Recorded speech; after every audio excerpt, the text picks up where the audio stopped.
Well, hi, and welcome to my shop. Thanks so much for coming and keeping me company here while I start on my third day with this radio. Today, what I'd really like to get through is kind of the first step of the alignment, which is to get the Iaf alignment done. That shouldn't be too challenging. The other thing I want to do first, though, is I think I should go through and test all these tubes. They sure appear to be working fine, but let's put them through the tester. Why not?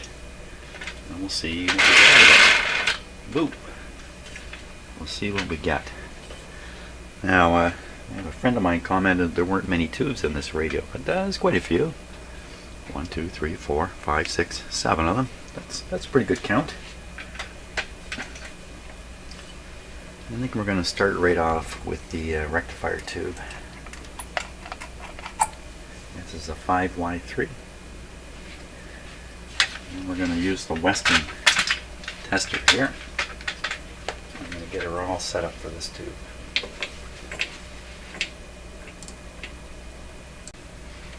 Okay, away we go. Under kind of tricky lighting circumstances here for me. Let's flip it on. And we better just double check. 5Y3. 5Y3. Filament voltage 5. And then we have 0. 7030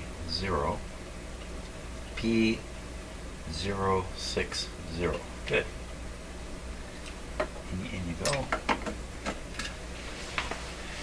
Now we know all these tubes must be working to a pretty good degree because the radio worked to a pretty good degree. So really not expecting too much here.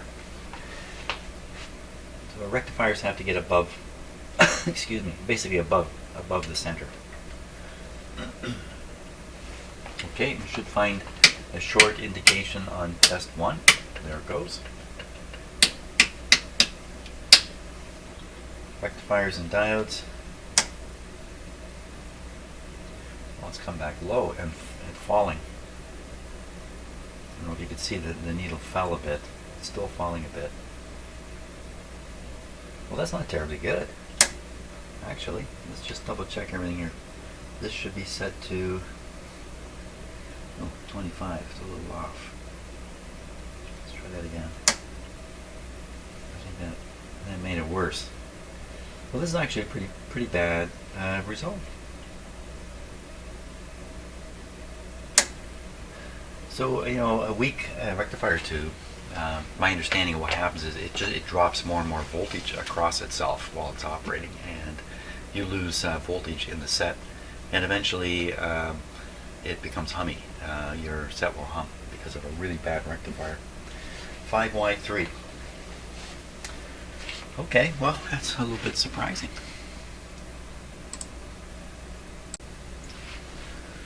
Okay, so the next tube is this one. This tube was plugged in the spot where 6BA6 should be, but there's no label on this tube at all.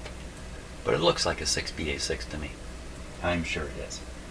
Let's just double check here what I've set up. 6BA6, 6.3, right, signal level 4, 10L, 52763, 52763, 4100, 4100, good.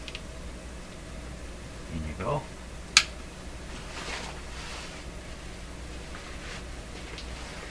So this one, no special notes about it. Here we go. Oh my gosh, there's a short showing up.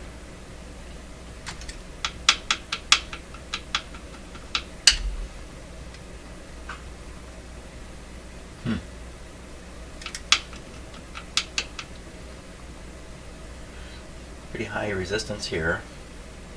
See, my pointer is fluctuating up and down. That might indicate whatever is happening is kind of unstable in the tube. You'd think this would make noise. Well, that's 2 tubes now that have come out. Not so good. I think I can still hit the GM switch. It's not a low resistance. Short. What do we got? Nothing. What? This can't be the case.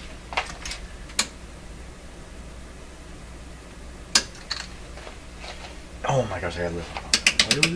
Okay, here we go. Okay, so I have a reading. The reading is here. The reading is supposed to be 960, so it's below. It's another path. Didn't I say something about these tubes should all be pretty good? Wow. Okay. That's the 6BA6, and this one was in the. I think that's the. I think that's an RF amplifier tube. There. I'm going to put it right back in the same spot. Make a note. Yeah, RF amplifier. Bad with a short. Okay, well we have another 6BA6. Might as well do the other one right away. Wonder what kind of surprise is going to come here. First of all, we can read 6BA6. So maybe that other tube isn't the 6BA6. Is that possible? We get the short on pin on test 1. I don't know. A little far-fetched that somebody would put something other than a 6BA6 in there and have it work, I think. Okay, here we go. Shorts. Nothing showing. It's normal. GM test. Voila, well above 1,000. So this one's testing fine. Okay, one good tube. What's going on over there?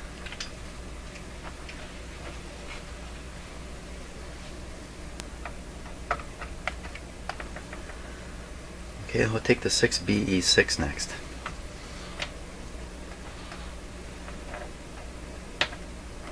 BE6.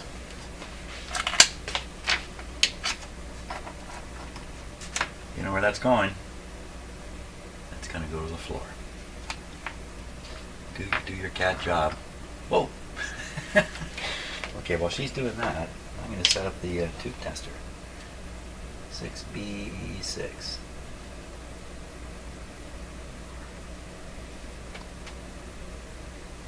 Stop watching me. You're supposed to be entertaining the viewer. That's what it says in your contract, Shadow. 3,000. Well, not very entertaining, are you? What happened there? She was just having a great time and then got distracted. 6BE6. 4, 8L. 51763, 51763, 3000, 3000, 41, whoops, C.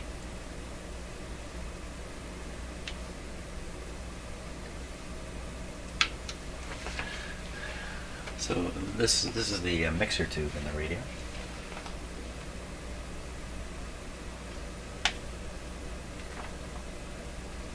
Okay, let's give it a check here. Should see nothing on the meter. Nothing happening. Here we go. And where's it supposed to go? 6BE6. Very high. 1570. So it should be past the middle. Oh my gosh. Another dud. Okay, double check here. The pencil finally made it to the floor, by the way. 8L. I don't think, okay, 41. It's on 41. Well, wow. It's amazing. It's amazing this radio worked at all. I'm going to put that back in its spot. Next one we'll do, let's do this one next. This is the 6C4 oscillator tube. This is just a very simple amplifier tube. I'll just keep the video rolling here. 6C4. 6 C, very hard, yeah, C is right, very hard to see. 6C.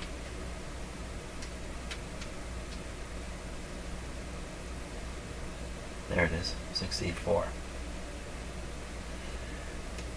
6.3, signal level 2, 20H on the bias, 3076P.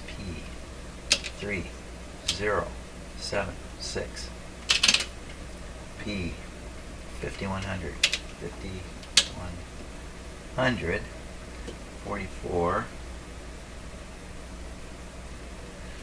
and F P1 P2. In a 6C4 there's 2 plates.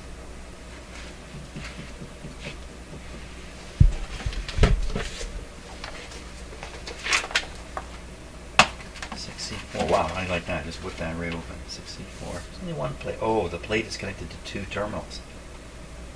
1 and I see. Okay.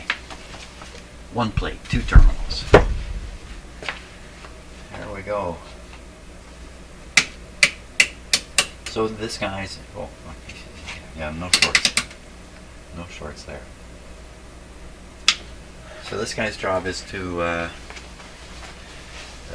oscillate, or to be the amplifier in the oscillator circuit.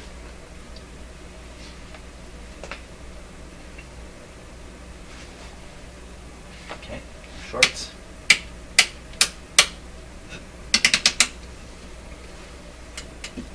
GM, this one is supposed to be also just up around halfway. It's low. The actual number we're shooting for is 1430. Let me just check the line here. Line check. It's a touch high. Okay, well, that's not causing any problem. Check it again.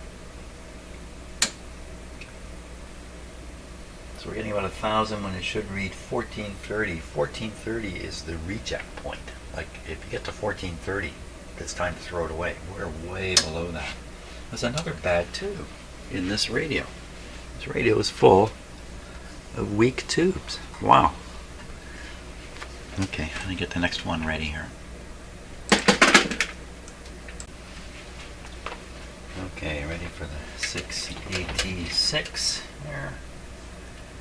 6.3, 128L, 51760, 51760, 0300, 300, 35, F. Good. So this guy's job is to amplify the audio when it's first coming out of the detector, and to get it strong enough to feed to the grid of the output tube. So you might call it a preamp, I guess. There we go. No shorts. This one should be 780, which is only about here. Come on. There we go. So that's well above 780. 780 is back here. So this is testing very good. Hey, that's another good tube. Great. The last tube is the output tube. 6AQ5, so I'll get things set up for that. Okay, let's give it a try here. I didn't really mention my cats are depressed today because snow fell overnight and there's snow on the ground outside. 36H 51763 51763 4G00 4G00 33. We're good. F.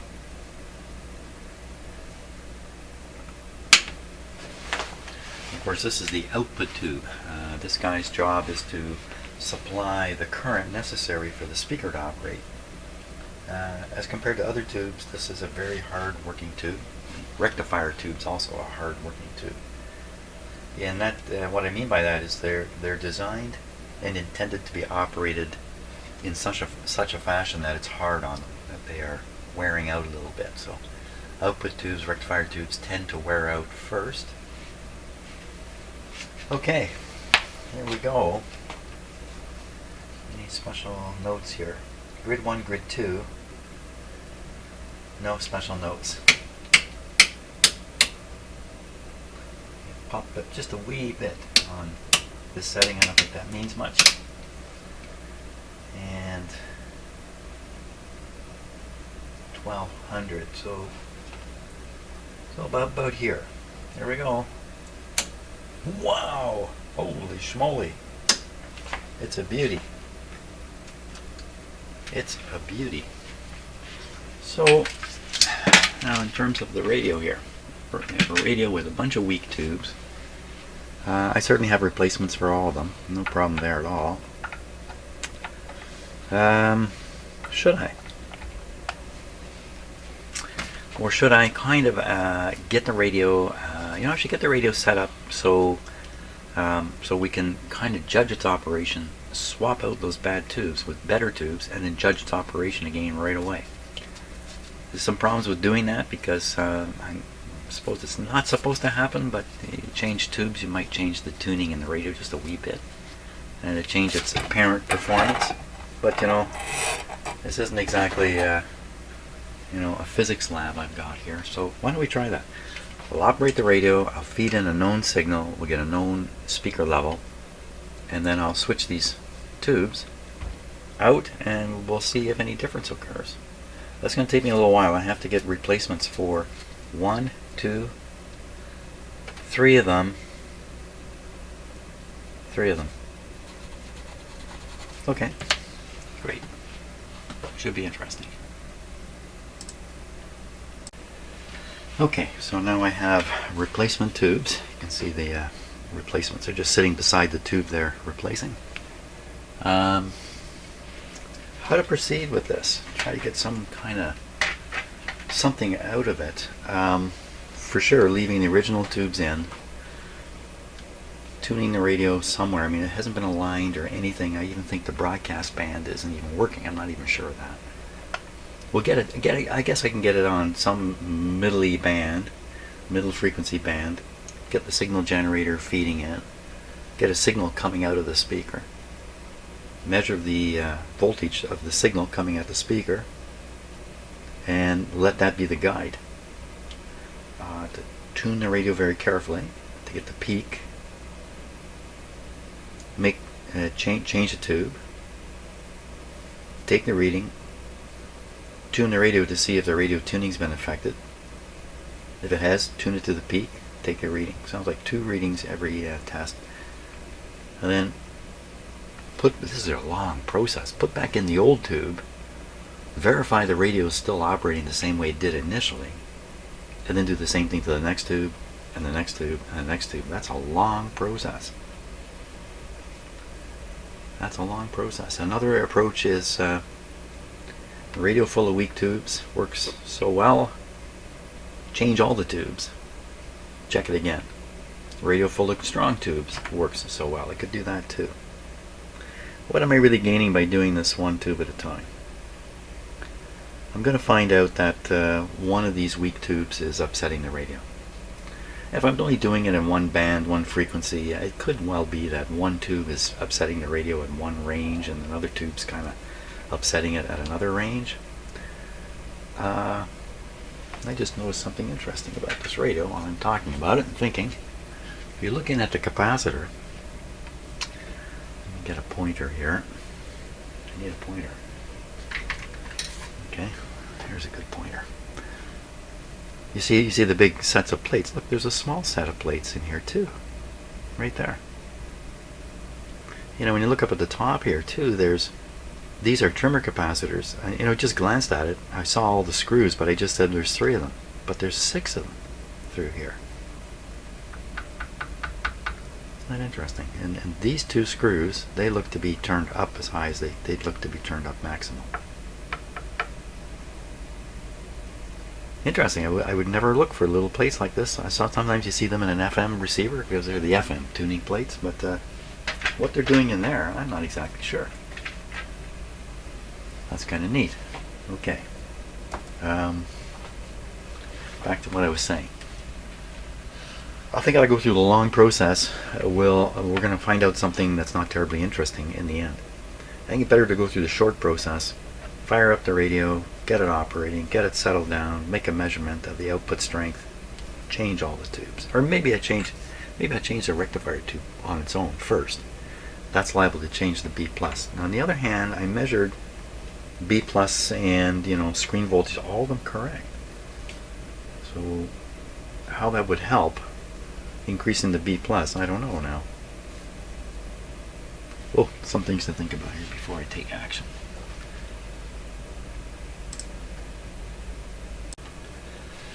Okay, I think I'm ready for the first test, but my time may get cut short here. So we're going for 11.7 megahertz is the test frequency we're going to use. I've got this on the correct band as far as I know. And we're going to switch on with dim bulbs. Switch on. Dim bulbs. Go up one more snap.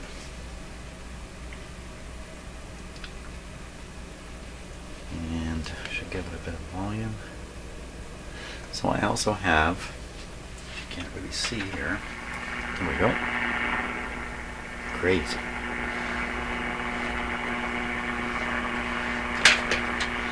This meter.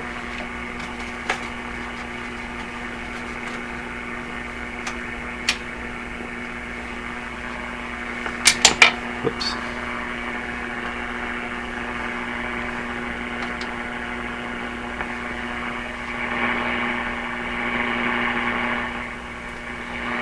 Okay, now we're going to tune in the signal generator if we can.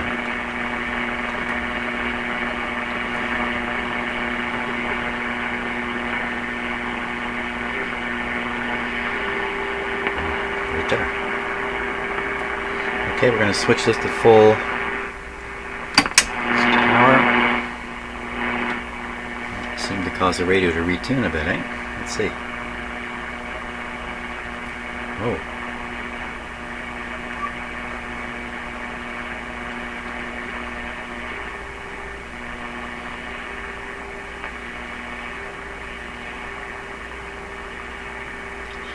So I'm going to increase the signal coming from the signal generator and try to reduce the amount of noise we're listening to.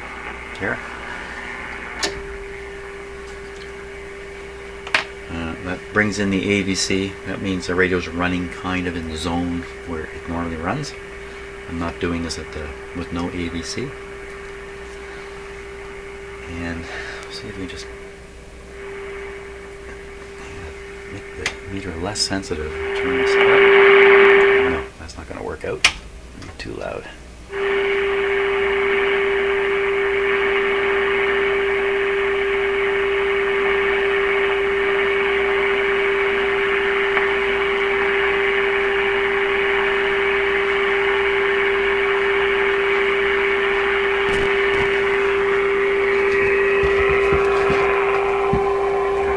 Quiet it down a little bit. It's still pretty noisy, isn't it? Well, yeah, that could all be alignment stuff.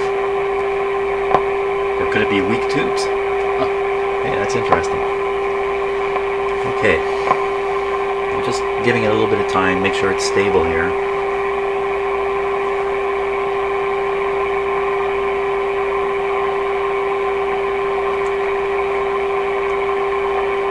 Then I'm going to tune the radio for precision here.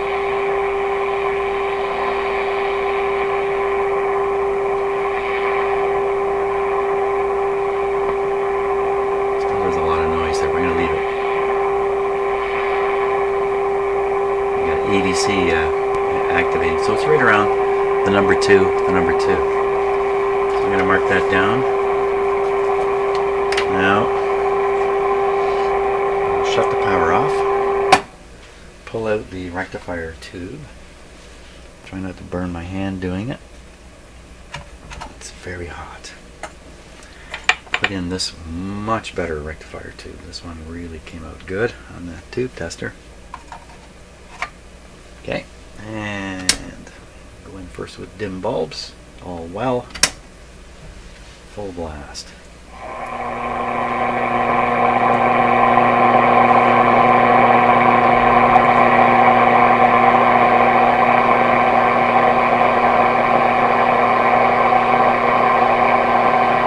It's very tempting to turn down the volume. No. Tuning.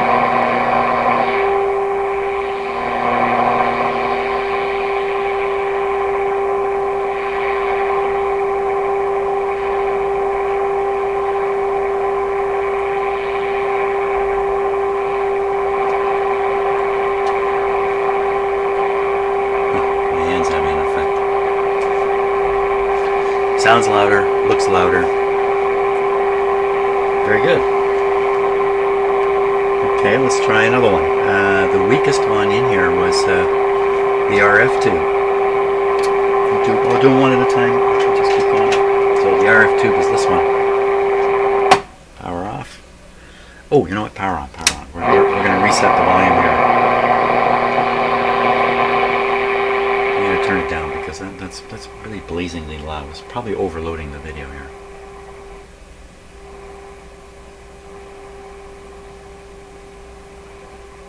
Okay, so we're back around to number 2, roughly. Tune the radio a bit.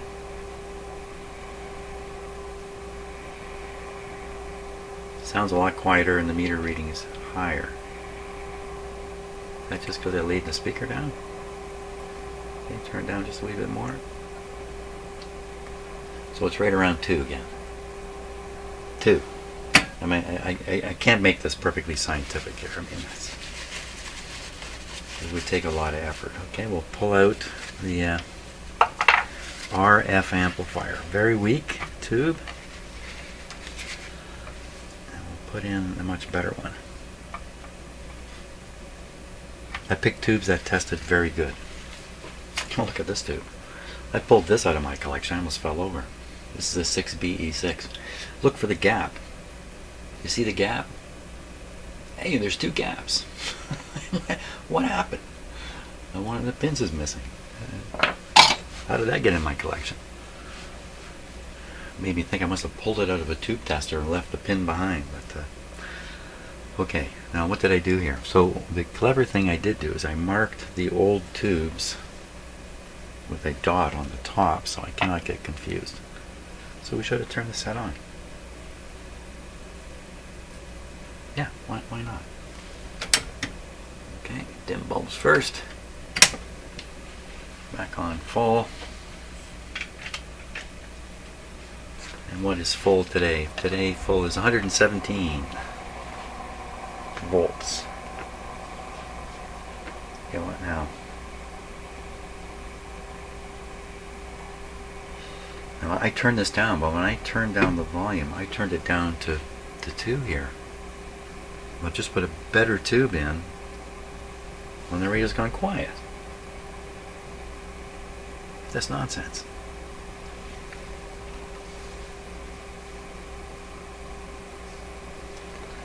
Okay, in this radio, I'm sure you can afford to pull the tube right out while it's operating.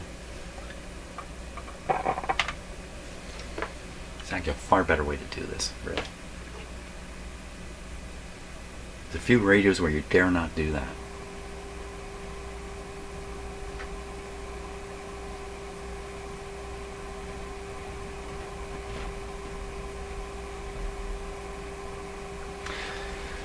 Okay, with the original tube back in, it's still warming up a bit here. It's climbing up towards the 2, isn't it? On the meter. Tune a bit. We get 2. This is going to raise a lot of questions. Now we'll put the better tube in. This is going to raise too many questions.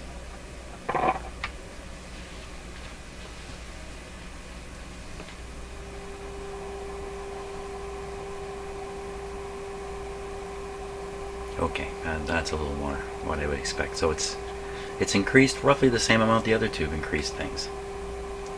This would be this is minus 2 decibels, 1 0. So I guess it would be a 2 decibel improvement. On its way to 3. 3 decibels is roughly a doubling, and the way you would hear that is a slight improvement in volume. Okay, that seemed to help out. Let's tune a little bit here. Oh yeah, we get right up to 3.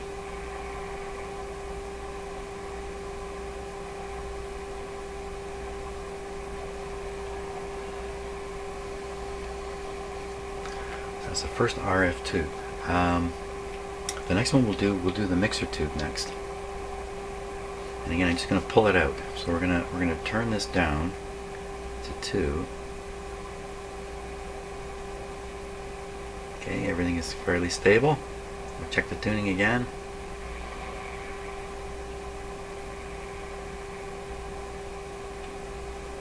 Okay, right around 2. Whoops. Whoa, whoa.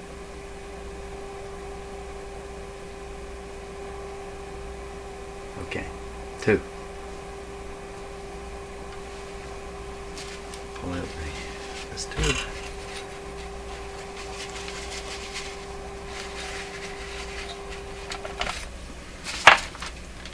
Put in this one.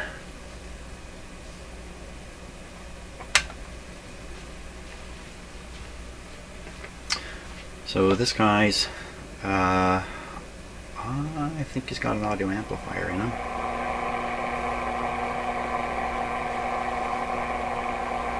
Now it's a whole new radio. Okay, so I'm going to tune. And actually, quite a ways off.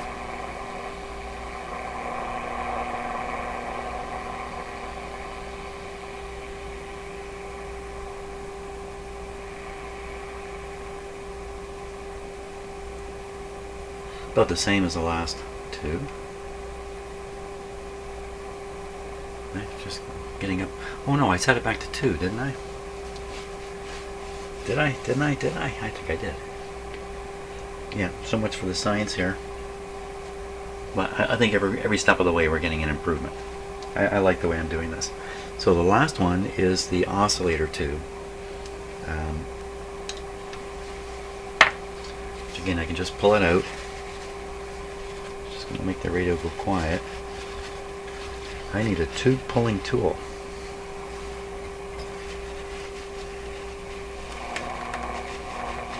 So just moving that tube around, so you know it's controlling the local oscillator. Just moving it around was varying the oscillating frequency. This is a 6 C4. Somewhere on it. Okay. I'm going to put this in.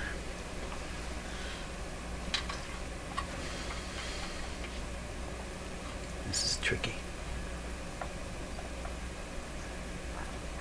These flat sockets that don't guide the pins at all. You pretty much got to sight it all the way in, which I can't do.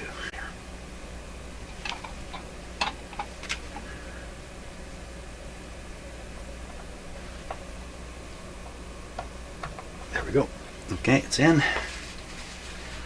So a weak local oscillator means the 2 signals you're mixing, one of them is weak. They mean weak output. Wow, this thing just jump to life. Let's give it a little bit of time to warm up. I'm going to snap the meter up. That doesn't change the radio at all.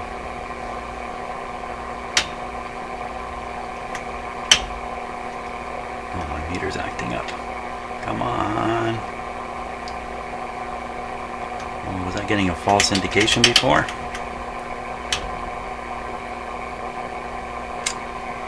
Okay, whole test just went down the drain, I think. Maybe not. Okay, turn this down a bit. It doesn't go any lower.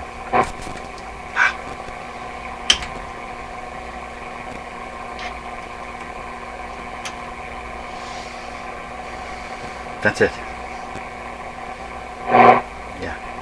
Okay, I've messed this all up. Let's tune in. Oh, that's quite a difference there. Because that's really silencing the radio.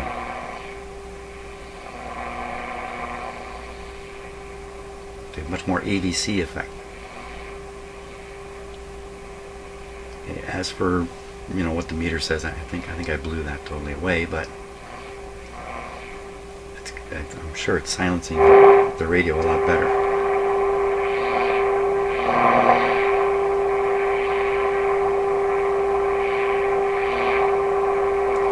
Well, that's it. That's all them put in there. Too bad. As usual, my experiments kind of go south about 3/4 of the way through. Something happens.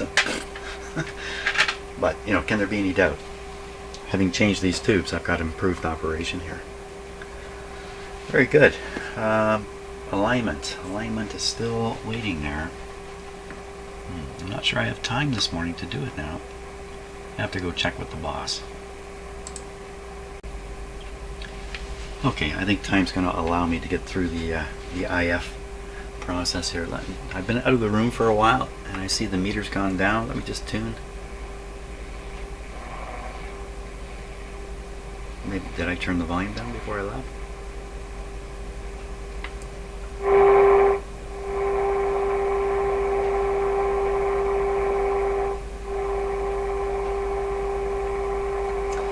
Okay.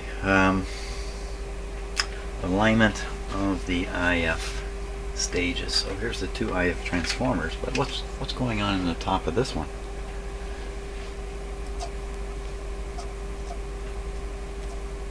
Oh, it's a spider. It's a spider web. That's what that is. We have a slotted, what they call iron dust cores. That's what they're called in the book. Slotted. I have to get underneath also, so I got to tip it up. Again, I'm gonna tip it with it on. Okay.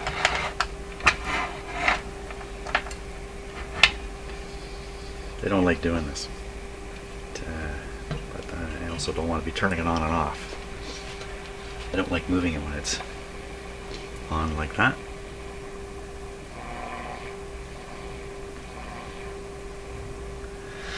Okay, so the two cores, one there and the other one there, completely accessible. Very good.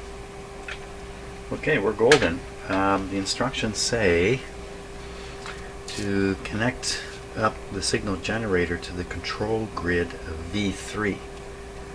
V3 is pretty certain to be the first RF amplifier. V3. Oh, it's a mixer. Yeah, okay, that makes more sense. And it says control grid, so that'd be the third grid of a 6BE6 here. Just looking at this chart here. So the 6BE6, if I remember right, I don't trust my memory. Okay, it's this tube down in here, which is fairly accessible too. Good, so we got to make a grid connection into there for the signal coming out of the signal generator. So let me take it off the antenna. I mean, we could try just jamming in 455 through the antenna, but let's follow the instructions here. So one lead to the chassis, and the other one onto that grid through a 0.01 capacitor. 0.01 capacitor, 0.1.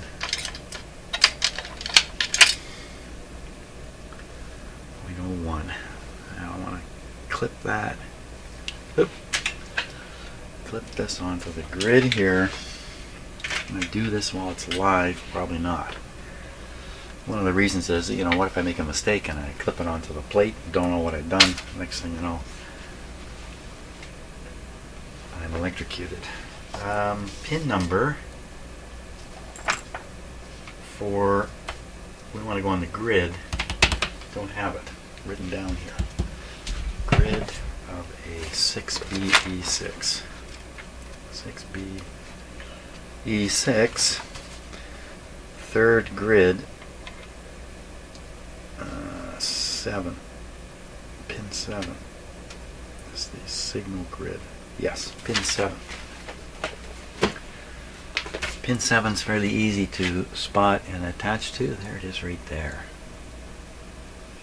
Okay, so we're going to try to do this with the radio on.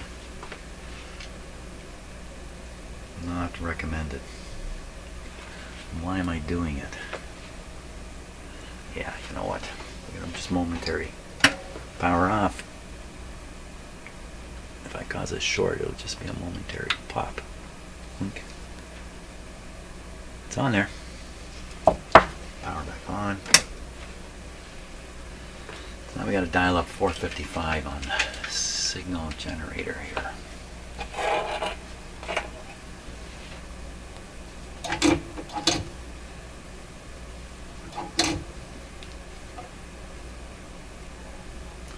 This is 455, right? Is that what it should be? I'm pretty sure. Okay, so now we're feeding a medium level 455 signal into nothing yet. Okay, let's turn the radio up over here. Sounds like it's busy receiving stuff.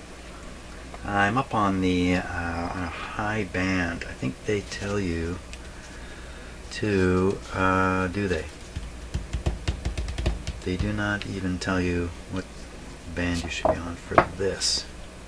Gang, fully in mesh, band, shortwave switch in broadcast position. Yes, they do. Broadcast position, fully meshed. Fully meshed. That would be it there. You've met the requirements.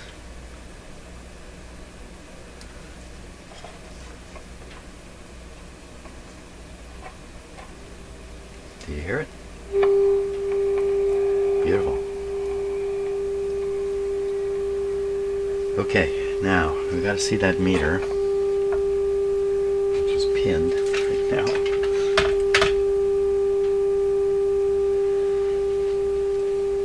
We want to turn down. We want to do this with a low input on this. That was down by a factor of 10. Still hear it? Still got it on the meter.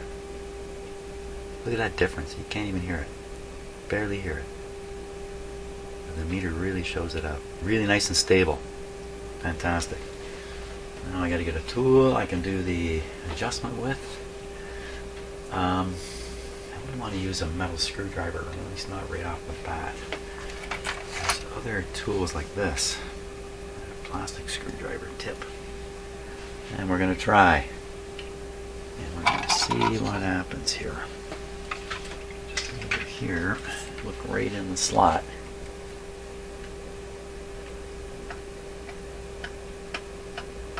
There's no way that's going to catch. It's too wide. I don't have one narrower, I don't think. Offhand, or we go to these metal ones that I don't want to try. Well, I might have to. These things are all not the kind that I want. Okay, this one might do it. Now the problem with this is it's really twisty. It's not stiff enough. If the slug has a lot of resistance in it, then this just won't turn it.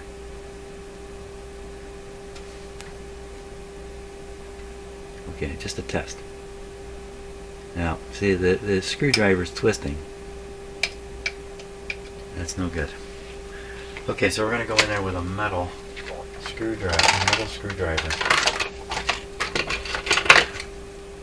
Okay, so the problem with this is these sharp edges can deliver forces on these fragile slugs that will cause them to crack.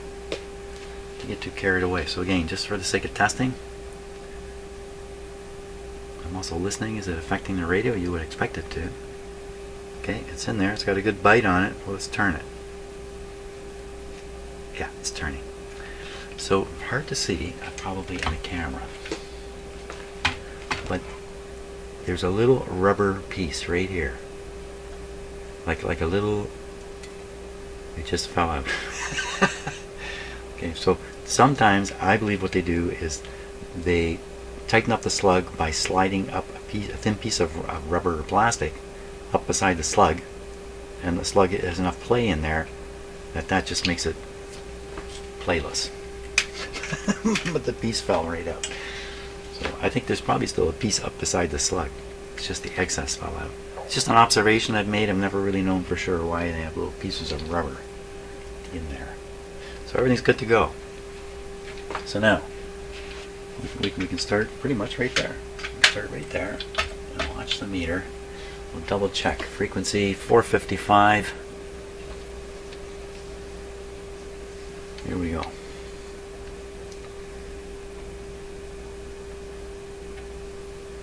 Not sure if this is the first or second IF. Okay, we're in. Looking at the meter. You know, I'm going to pull the screwdriver out while my eyes are on the meter. Okay, that tells me something. Let's go back in. This is not going to be easy to do if the screwdriver is affecting it. Okay, turn. Wow.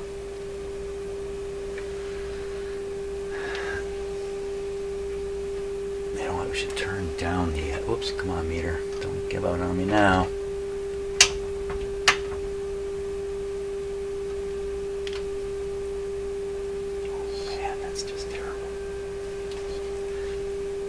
I don't usually use this meter for this exact reason.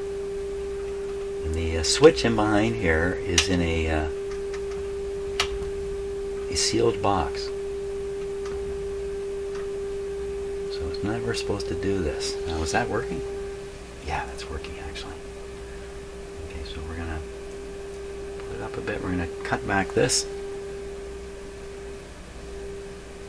Lovely, lovely. Okay.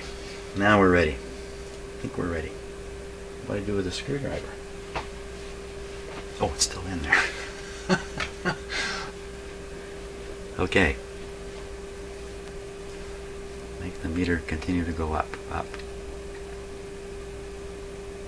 What's happening here? The slug appears to be jamming. Maybe there's some wax against that rubber piece. Phew. It wants to go higher. Son of a gun. So here's the quandary. Force the slug, get a small improvement. Force the slug, break the slug, ruin the radio. Don't want to do that. Okay, let's go on the top one. How am I going to get at it here? I didn't think this through. Okay, we're going to drag this here.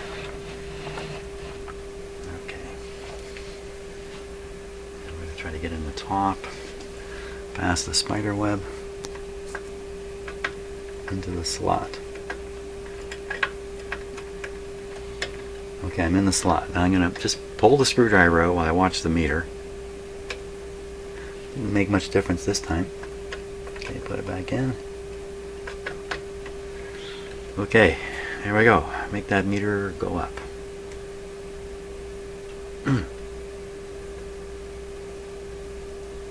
Okay, so either I haven't got the screwdriver in the slug properly, sure feels like it, or the slug is stuck, and I'm right in that crack it with the, can't move it. Okay, not gonna, okay. Okay, I'm gonna leave it. I'm gonna try the other one.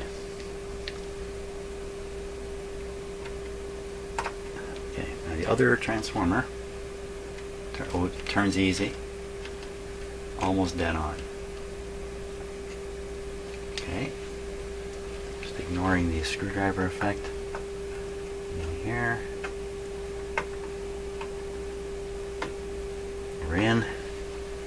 Make an adjustment. Can't see a thing because of my hand. There we go. Down. Doesn't want to move. Wants to move this way. The other way it's jammed. Right there. Just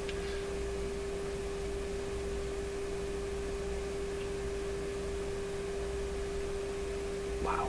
What are you supposed to do about that? What are you supposed to do about that? Well, I'll vary the frequency and we'll see if in fact this is tuned to a different frequency from 455. Maybe the peak is actually just a little bit off here.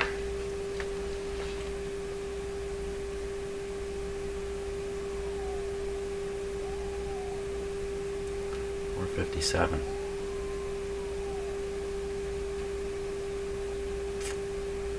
What am I to do about this? It's only a, like here's the thing. This is a radio with a very precise, with the possibility of tuning precisely to frequencies.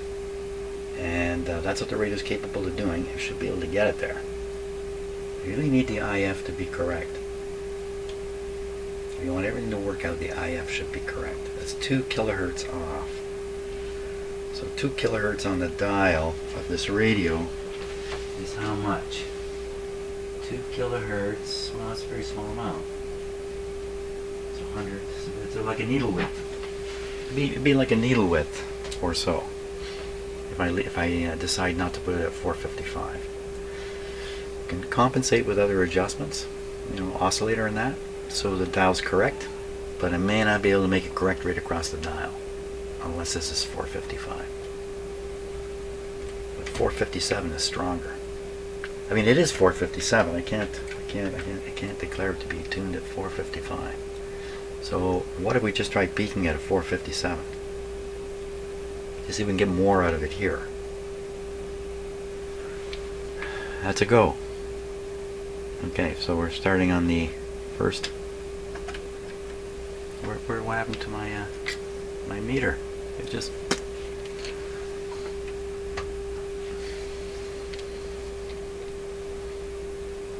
It's kind of like China syndrome, isn't it? Okay.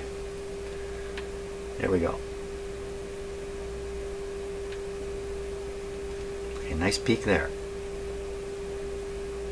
So I think it's better to peak it at the wrong frequency than to not get it peaked. Okay, if I remember, the top one wasn't it frozen or something, if I remember right.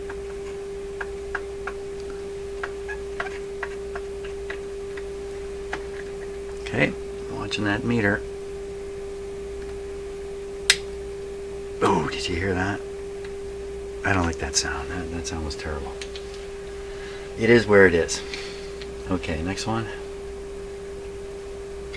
This is the third slug, other transformer. Nice peak.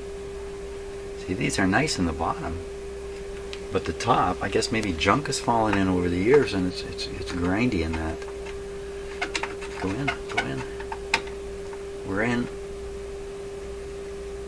And see, I can go down, but I can't go up anyhow here. Okay, checking the gain tunedness here. Wow. So there's a heterodyne in there too. Now that could be from some station being picked up or something. So I'll tune the radio itself. We'll see if the heterodyne goes away. And the answer is no. So how do you get a heterodyne in a radio like this? You have to have 2 frequencies in the mixer. Two close frequencies. Let me change the frequency of this and see if the pitch goes up and down. Oh yeah.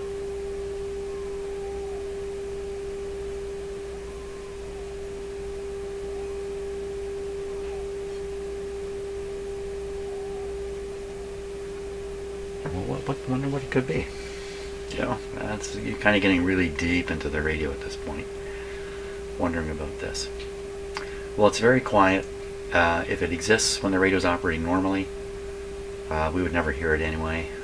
I don't think it's a cause for concern. I think that's probably the best that can be done for now anyway. I mean, I always write off the first shot at alignment just on education. So I'm going to pull this out of here. Okay. And what has the radio got for an antenna? It's got nothing. So my whole antenna arrangement and that in my house is under revision right now. So I don't know that I've actually hooked an antenna up to the radio. We're on a broadcast band.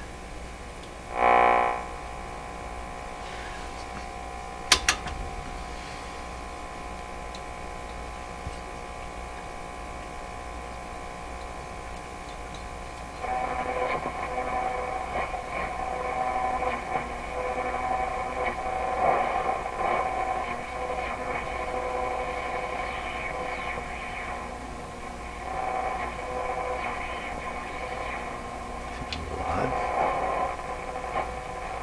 Okay, broadcast band.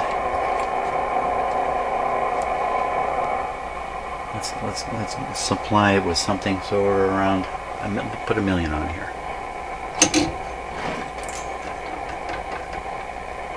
Give them 1,000,000 and we'll make it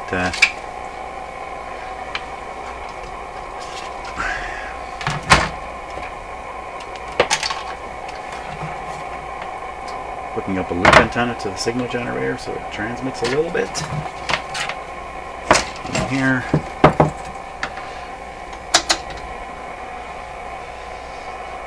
Okay, let's see if we can find it. This is the hard way. Let's go the easier way. Put this at full.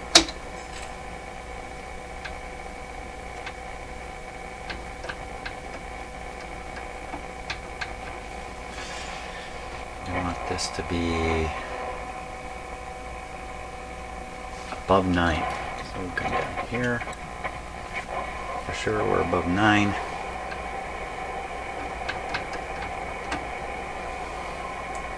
Go further.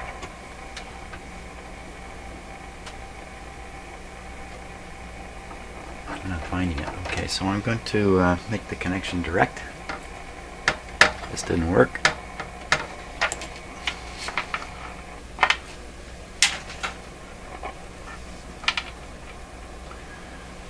Direct on the antenna.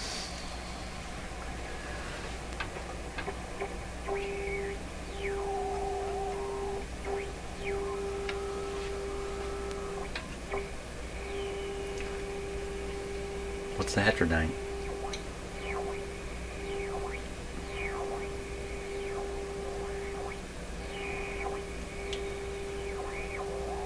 So I would take a wild guess that there's an oscillation in the Iaf at 455, or right in that range, and it's because I haven't changed all the capacitors yet in the radio.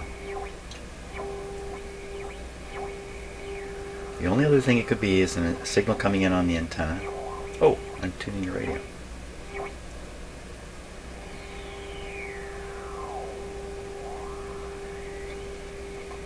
So if you have two signals in the Iaf sitting side by side, maybe 1,000 hertz apart, and you tune through that, all you should hear is the 1,000 hertz. If you tune through it and you're hearing whoosh, then the tuning must be affecting one of those two frequencies, moving it through. So my vote is the radio has a small oscillation in it.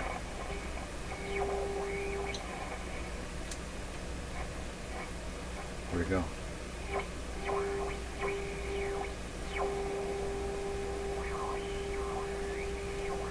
So I think maybe what we should do is use this as a test scenario right now and continue changing out capacitors selectively and see if this heterodyne tone disappears at some point. And I think that's for tomorrow. Because we got to run.